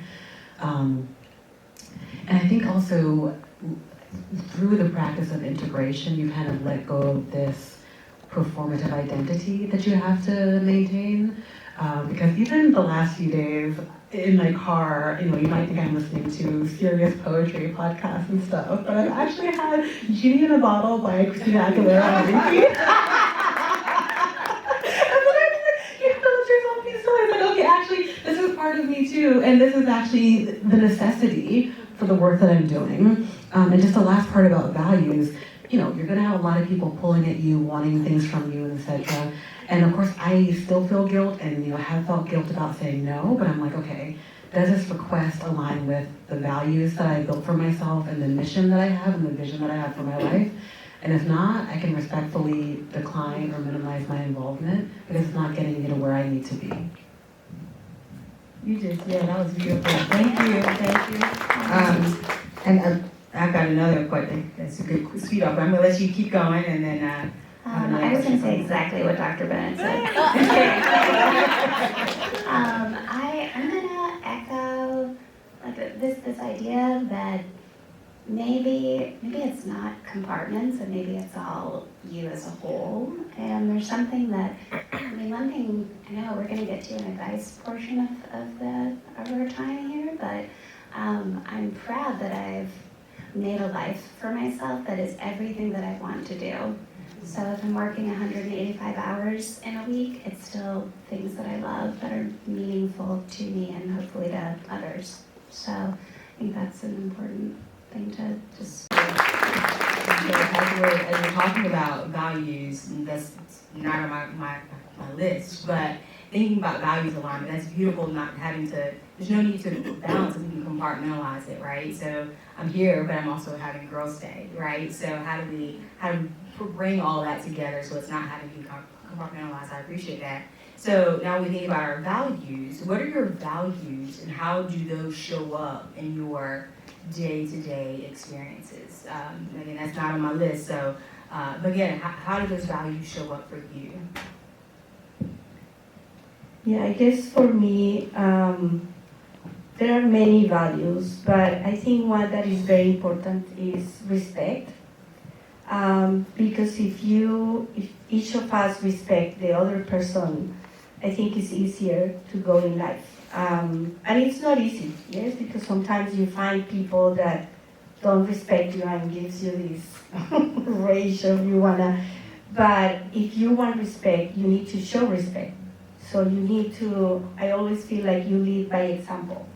So if I respect, even if I'm going to talk to somebody about something that is a difficult conversation, needs to be respect in that conversation, because that's what I will get, not always, but still, because the other person will feel the same way. So I think in views, and I think that's for everything, in politics, in religion, at the workplace, when I'm serving another person or I want to be served. I think respect for me encompasses a lot of the way and other values also. Thank you. I would say, especially in like balancing things and like having all these different like compartments and categories and different groups and spaces, authenticity is probably something that I value so much. Because if I want to show up in these different spaces and if I want to be present, I think I also need to be present as myself. And if, I'm not myself, then who am I? It's exhausting and very hard to have to put up a front or a different face for different people and different groups. And I don't think it allows people to get a understanding of who I am. So yeah, I would say being myself, being authentic, that's way up there.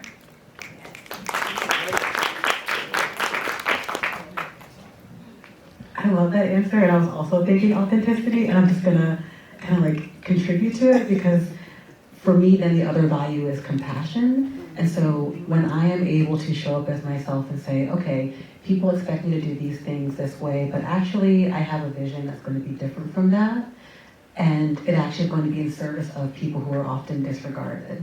So if I'm building an event, I don't need to have, necessarily a bunch of like poetry celebrities there. I want, the 16-year-old girl who's never read her poetry in public before. I want the elder woman who, has been writing for decades but never had the time or space or platform to get her voice out there. So, or even writing poems, where I work with incarcerated folks at Orange Correctional Center, and I wrote a poem called We Are the Forgotten, where I imagine myself as a we with these people who are working class folks of color, got caught up in the system, had very different childhoods from me, but what does it mean to bring them into civic spaces, public spaces, through imagining myself within their experience?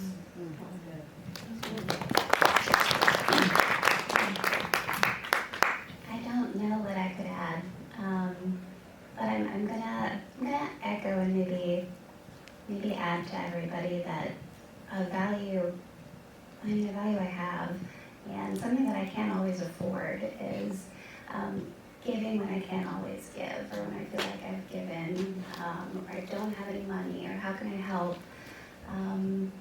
We host a lot of events over at Peel, and I should be charging rental fees to everybody, but if you can't afford it, then you can't, and I can barely afford that space, but I've got those walls and I want them to be used. So it's like my values go above what we can and can't afford every day, but I think it's really important to make space for people who need that space or need those walls. Yeah. Thank you. And I feel like when we center our values, then the resources come, right? Somehow the need gets met when our values are centered. Once we center our values, the needs get met. So thank you for that.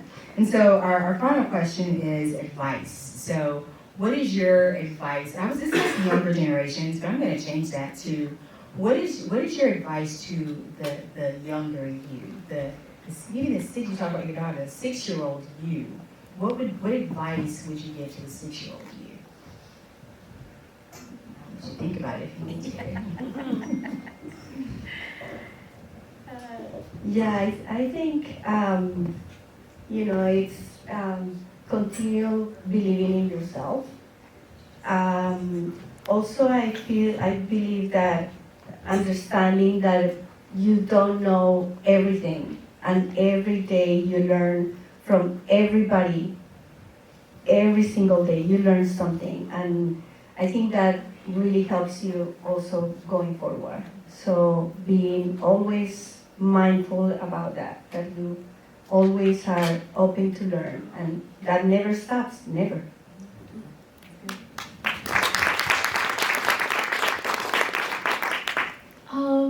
I would probably tell my 6-year-old self that time goes by really fast, and even though I guess 6-year-old me it's really not been that long, a lot happened, and it happened really fast, and I would tell her to absorb as much as she can, information, friends and family, just really, live presently, and I would tell her to connect to her values and, learn as much as she can about herself, because eventually she will be doing college applications and she won't have time to think about that. But yeah, I would just tell her to learn as much as she can and, brace herself.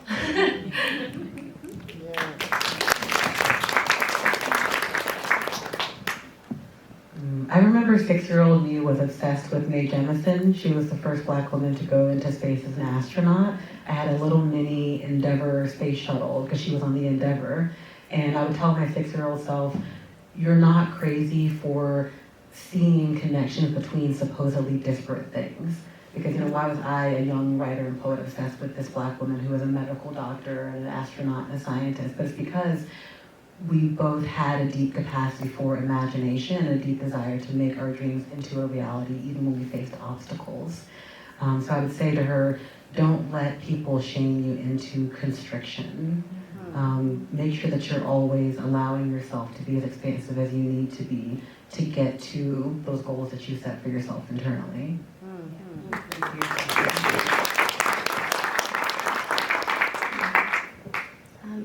There's something that I tell my photography students, and it's to zoom with your feet. So we take a photograph and we're always like, maybe we could zoom in later, or maybe we can get up to that thing some other time. And I think I would tell 6-year-old me to zoom into everything with my feet instead of watching and waiting and hoping and wondering if maybe I could have done that, or could I have played lacrosse? I couldn't. I sucked at it. But I played a camera well, and I didn't think that I did until maybe a few years ago. So everyone should zoom with your feet.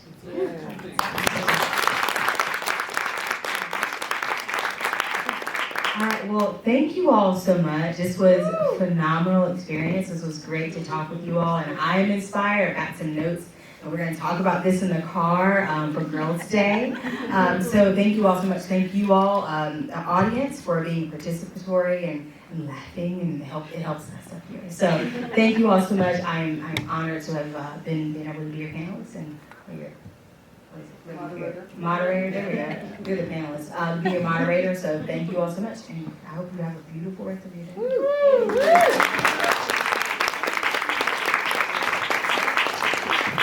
I asked for the Q&A because I had a question. But you all represent some different important communities in our community in Carrboro: business, arts, education, students, our immigrant communities. Like, what can we do as a community to support the communities that you're representing? I'm particular, as having a middle schooler, I'm particularly interested in high school, but I'm interested in all of it, how I support our economy and our arts and our immigrant neighbors. Sure, that's a wonderful question. I think that having events and spaces like this that are open to high schoolers and students is really important. I'm honored to be here. This has been a wonderful opportunity, and I think having more opportunities like this helps get high schoolers and students involved. It helps them sort of see more of like the world and the community and what they can do in their future. I mean, I'm so inspired by all of the women here and everyone here. And so yeah, just events, community stuff, organizations, I think it's all very important. Yeah, I think definitely, yeah, learning from the community, knowing your neighbors, and having conversations, because sometimes we are scared or we don't know that person, and when we know them, we find that we have more things in common than differences. So I think that's important. And in the times we are living now, it's more important to really understand why we get scared when they stop us, why we don't go to some places, why we tell our kids, try not to speak Spanish in these other places because you could be attacked, or if somebody tries to talk to you and get you mad, walk away. You don't need to respond to those people because then you could be in danger. So understanding those things, because also from my part, I've been learning also from the community we are living here and the places we work at, because I came, as I said, 20 years ago, and it's a very different community in any way, even within the Latino community. We are so different. Sometimes we need to even interpret what we said in Spanish because the other person doesn't understand it, because I'm using a word from Colombia that in Mexico doesn't have any meaning or has a different meaning. So really understanding and come in and ask us, talk to us. Don't get your own impression because somebody told you something or you see something in the TV or wherever. Come to talk to us, and I think it's the best way you can support our immigrant community right now, understanding it.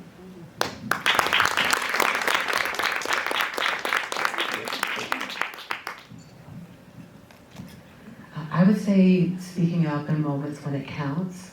I think about Audre Lorde's poem, A Litany for Survival, where she says, "So it is better to speak because we were never meant to survive. So our silence will not actually protect us in this time." And it can be in the most mundane of circumstances. If you're in a work meeting and you see a woman colleague or colleague of color being dismissed or minimized, speak up. If you're at a family gathering, someone's talking something slick, speak up. If you're in a friend group, someone is, misusing pronouns or saying different slurs, speak up. And you can learn about when to speak up by filtering it through your values. So doing that kind of internal work of what do I stand for, what are my values, and I then have a responsibility to act on that once I can articulate that. And I would also add, putting your money where your mouth is, and saying, not only am I speaking up for things that I believe in, I'm also willing to put money behind the actual forces that could cause change in the world, even if that isn't me. So the act of kind of decentering the self through funding other people's work is important as well.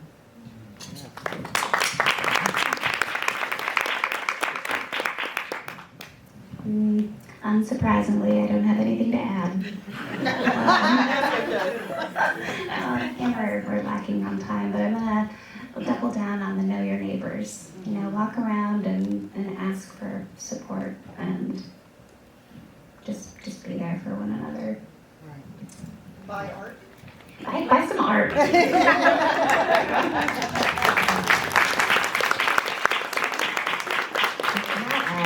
add the educational perspective. Continue to show up, like you mentioned, continue to show up to spaces like this and continue to learn and speak up for children. That is my whole world, is to, you see something or you see that there are some things going wrong in your community. It is okay to speak up and to show up for those students, to show up at the school, to be a mentor, to be a lunch buddy. All those things really matter to students. So continue to show up for students in big and small ways. Those little things matter.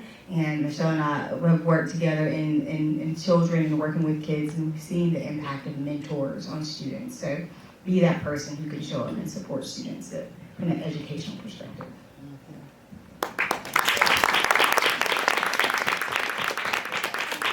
Any other questions from the audience? We actually do have a little bit of time if anybody has questions. We have one right here.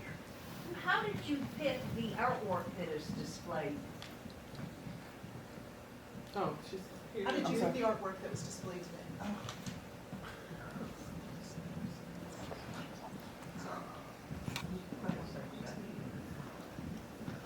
Here we go. All right, so the artwork that we have displayed again, we have Carrboro High School students.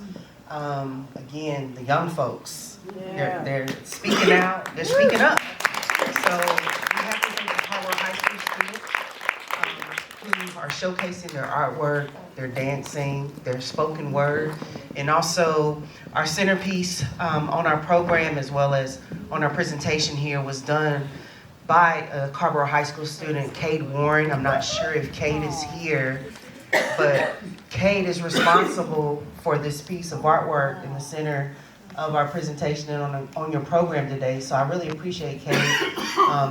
He asked, he was like, "Are guys allowed at this program?" I was like, "Yes, y'all are allowed. Please come." This is not a girls' club, but we're just celebrating Women's History Month, and it was an honor for him to want to do this for us.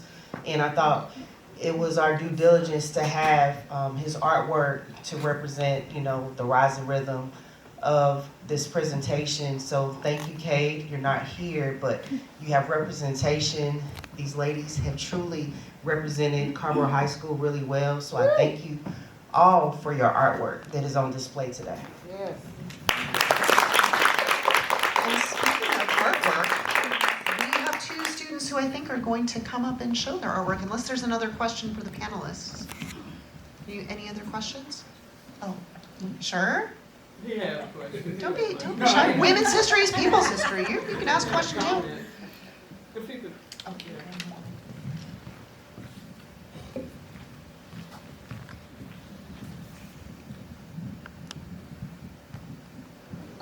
I just want to say there are many ways that we can help each other. I worked at Carrboro High School middle school for 12 years after I retired. And I was surprised by the parents who said, "Keep an eye on my daughter, keep an eye on my son." So I specifically try to look out for the new people coming in. It's very mixed population in that school. And I wanted the kids to feel like everybody in here has the same goal. It's to get that education and not be afraid to stand up because you're in the minority or you from a different culture. And I noticed, people picking on each other the way kids do, but some of them carry it too far. So you have to let them know that, hey, if someone is bothering you, let somebody know. And that really helps the new kids coming in from somewhere other than the United States.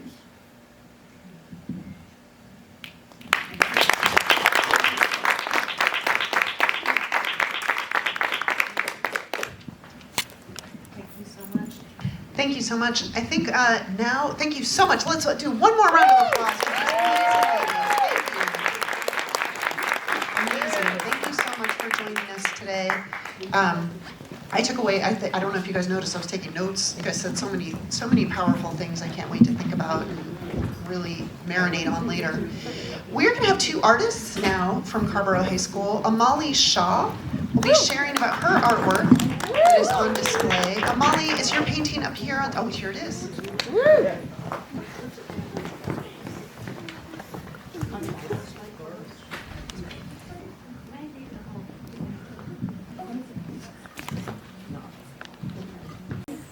Hi, I'm Amali. This is an art piece I decided to make for Women's History Month because there's a lot of division with like beauty standards and looking at people, especially women, through a Western lens. And I kind of just wanted to represent how beautiful I think everybody is, called Beauty and Diversity. I just took photos online, pulled photos off of the internet, and then I used them as references, and then I drew this on my iPad. So I drew it myself.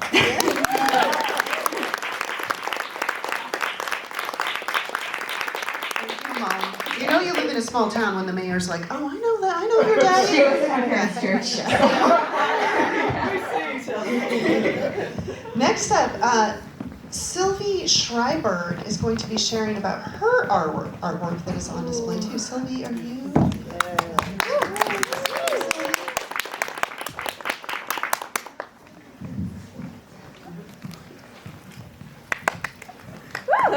And my inspiration for this piece was from thinking about like the expectations that women have been dealing with for centuries, and we are still dealing with that today. Women are often expected to look a certain way, act a certain way, and basically be perfect. Perfect skin, perfect hair, always pretty, always put together, which sounds great in real life. But in real life, that's kind of impossible. Personally, I can like barely keep my room clean, as my mom can tell you all about it. So I don't know how anyone can expect like a person to be perfect all the time. In this piece, the white surface covering the face represents a mask. This mask represents society's idea of what a woman should be. Perfect, flawless, pale, almost like a porcelain doll. It looks smooth and clean, but it also looks stiff and, well, fake. Underneath the mask, you can see the real woman. Her skin tone is warmer and more natural, and one of her eyes is open and looking outward. The cracks are supposed to show the moments when all those expectations start to fall apart. Instead of staying behind the mask, she's breaking through it. This breakthrough is really the main idea of this piece. For a long time, women were expected to fit into very specific roles.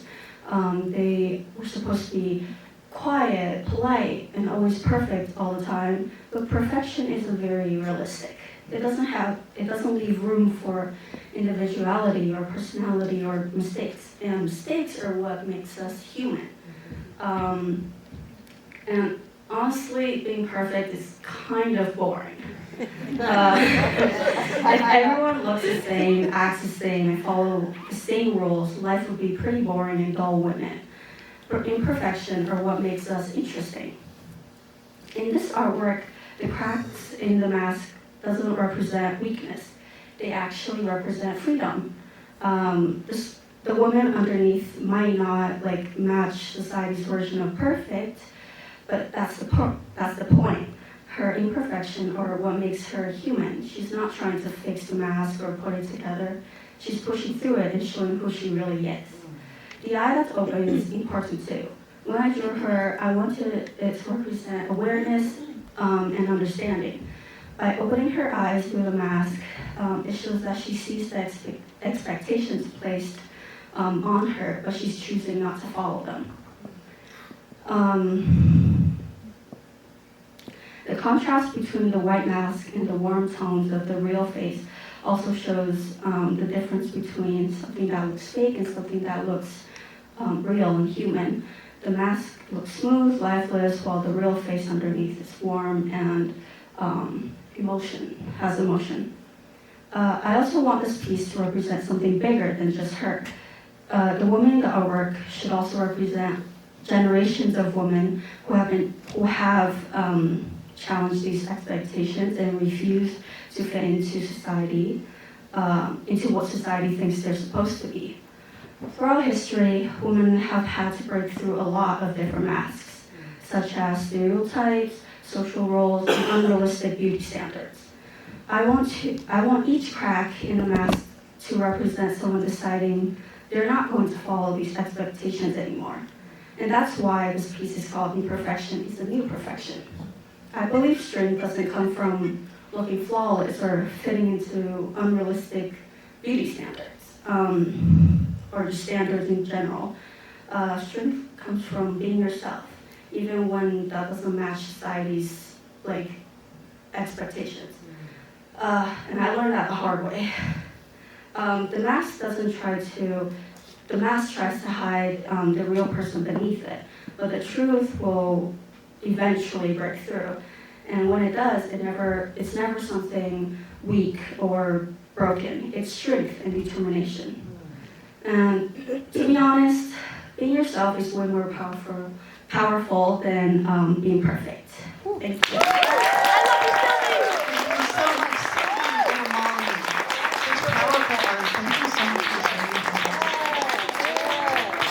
We have another spoken word performance from a student, Adri. Thank you.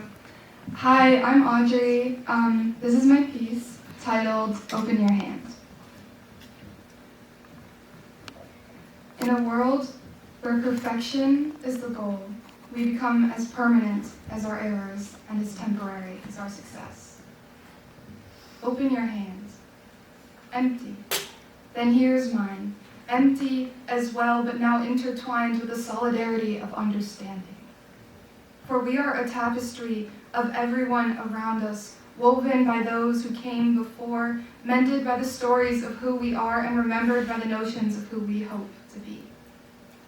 We, the daughters of persistence, in a time where our mothers wrote their names in places history intended to leave blank. We, the daughters of dreamers who grew gardens in stubborn soil, watered with care like the gentle rain, steady enough to carve canyons into stone. So I ask, if our words are bond, then why must we keep scars to prove that we have struggled? Open your hands. Empty.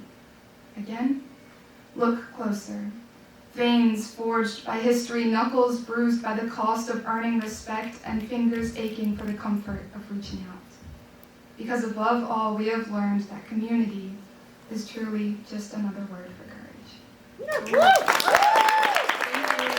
Perform this song today just because it's like a pretty popular song about feminism. I feel like most people would know it, and I wanted to share the experience of performing with everyone. So sing along. I also chose this song because I feel like it represents a lot of my frustrations I have with our world. I don't know if all of you have experienced this, but sometimes I will get so angry at something and I just need to go into my car and scream for a solid few minutes. That is also one of my more strong suits of singing. I do a lot of screaming, new metal stuff, so this is a little different for me, but yeah. Okay, we can start.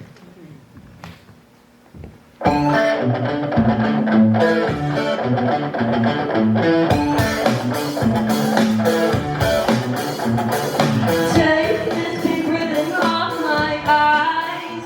I'm exposed, and it's no big surprise. Don't you think I know exactly where I stand? This world is forcing me to hold your hand. 'Cause I'm just a girl, a little old me, well down, let me out of your sight. Oh, I'm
I could not have gotten through this year without singing loudly in the car my angry songs. So I really appreciate that. Another line I really like from this song is because they won't let me drive late at night, and it's like the stereotype that women are bad drivers. So I drove here in heels. So I'd say that's pretty impressive. Thank you so much. And when we're all done here, if anybody wants to hear their angry car song, and there's no swear words, just send me your request.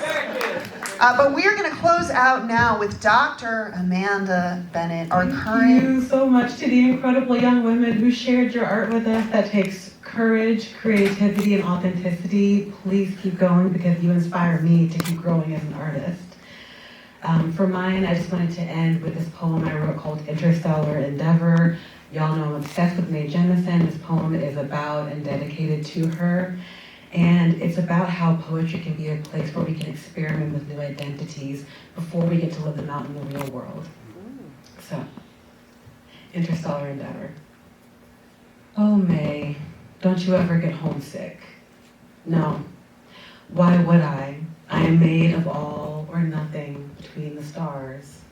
Dark matter, antimatter, the fudge in your equations, the lies in your truth, the soil in your hand and above your coffin, the veil upon your bride and your widow above, the stakes of your bargain and inside your driven heart, the body in your mind, the price you pay for comfort, for peace, for solitude, for quiet, a feast of silent returns.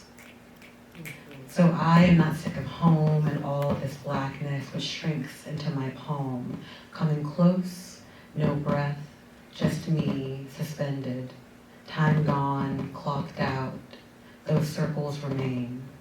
I trace them with my own hand, knowing every second is a second chance to interrupt the cycle, to rebuff the firmament until it glows, but only when I say so. Out here, I am an eclipse.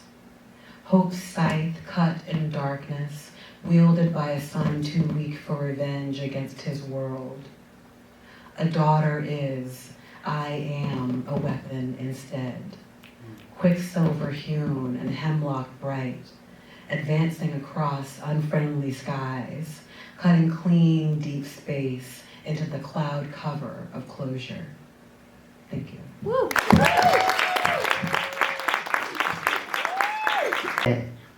We win when we. All right. So again, Women's History Month is both a celebration and a call to action, reminding us of our shared responsibility to advance equity in meaningful ways. While progress is evident, disparities persist, especially for women who experience intersectional barriers related to race, ethnicity, income, ability, and other factors. We are grateful to those who model inclusive leadership, lift each other up, and help transform our equity commitments from intention to action. Your dedication matters. Throughout this month, I encourage each of you to reflect on we can further promote equitable opportunities and outcomes for women and all members of our community. We are stronger together. Let us continue building a more inclusive, equitable, and thriving community for all. I want to say thank you to everyone that is here sharing your Saturday with us. Thank you to the Carrboro High School students. Thank you to our DJ over here, DJ Saquon. All right, I want to say thank you to our Communication and Engagement Director, Catherine Lazorco. I want to say thank you to our keynote speaker, Ms. Kirtisha Jones. Our panelists, I want to thank you all for being and sharing your stories with us today. Our high school students, again, thank you to the young people. You are the voices. You are the leaders of our future. I want to say thank you to my sound guy up there. We don't see him, he's in the background, but he's behind you with T-Bullet. Thank you so much. I want to say thank you to Monica with It's Okay to Wine, the food that you were feasting on over there. I want to say thank you to Monica for sharing. And again, I want to thank our mayor for being here as well. Thank you, Mayor Foushee. And I want to thank my Carrboro staff as well for always being here for me. Gracie Curry, I do not see her. There she is also. Gracie, thank you so much for being a part of this program as well. And again, I encourage you all to get out. We have vendors on the other side of this space. Please go by, purchase something small.